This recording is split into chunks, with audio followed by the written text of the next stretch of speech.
Salut! În lecția de azi vom învăța cum să edităm un text în CorelDRAW. Inserarea unui text se poate face selectând acest tool,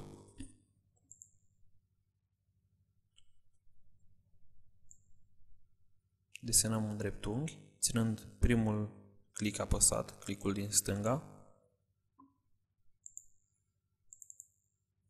și începem să scriem.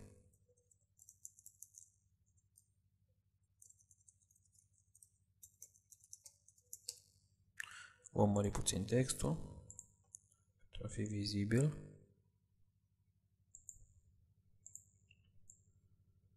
Acum putem să-l edităm, să-l centrăm, să-l boldăm, să-l colorăm și aici mai găsiți și alte opțiuni.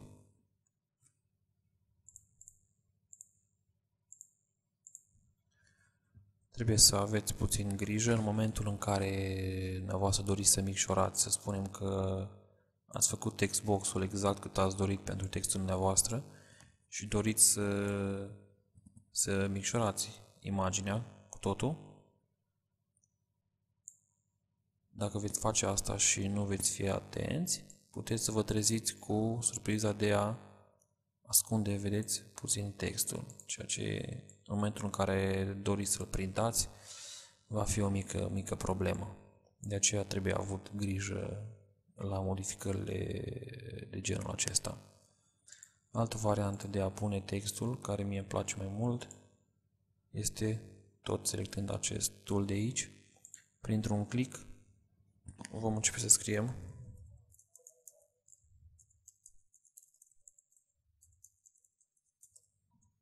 Acesta fiind un text liber, indiferent cum îl veți mări sau mișora, el își va păstra forma.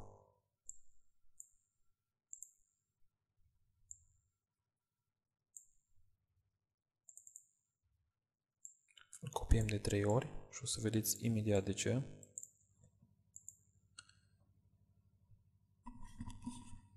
Poate ați auzit de formula text convertit la curbe. Ei bine, acesta este un text care se transformă într-o formă geometrică pentru a nu avea probleme în momentul în care dumneavoastră trimiteți materialul publicitar sau ceea ce aveți, îl trimiteți cuiva și el nu are fontul pe care îl aveți dumneavoastră.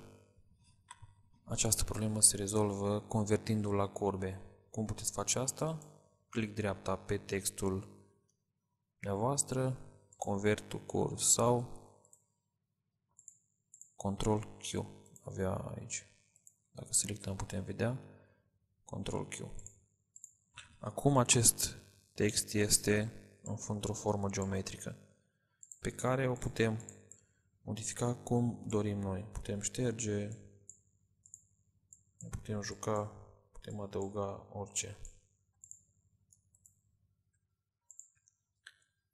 Dacă dorim acestui text să-i dăm o textură oarecare, haideți să spunem o textură dintr-o fotografie, facem acest lucru inserând o fotografie, să spunem, alegem una, o adăugăm aici, orice obiect adăugat va veni în fața celui existent deja, dar asta nu este o problemă, poate trece în fața lui, dând click dreapta pe text, Order, in front of, și selectăm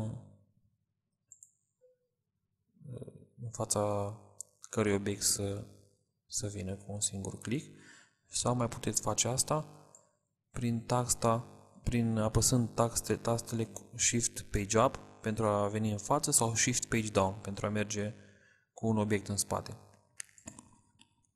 În regulă.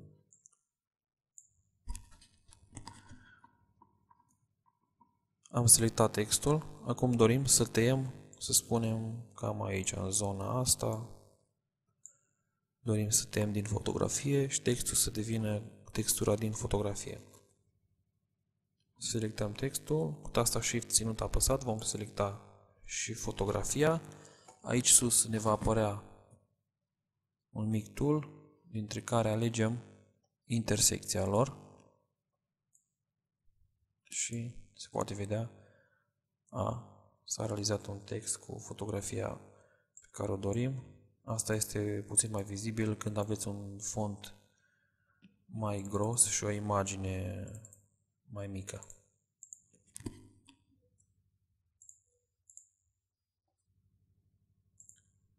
Altă opțiune în CorelDRAW care se realizează foarte ușor față de Photoshop este aranjarea textului după o anumită formă, să spunem o elipsă sau un cerc. Acest tool ne permite să facem o elipsă sau un cerc. Elipsa se realizează ducând mouse-ul unde dorim noi, apăsând clicul, sau cerc putem să facem ținând tasta control apăsată. Haideți să rămânem totuși la cerc. Selectăm textul. Mergem în meniul text și alegem Fit Text Path. După care vom plimba mouse-ul în jurul formei dorite și vedeți, el se aranjează singur. Să zicem că ne convine așa, vom da click și el se va aranja instant. El este unit. Pentru a-l delimita textul de cerc, puteți face asta apăsând tasta Control și K de pe tastură, grupul de taste, Control K. Ok. S-a delimitat. Îl ștergem. Și avem forma dorită. Dacă doriți să adăugați perspectivă, puteți face asta de aici din meniul Efect, Add Perspective.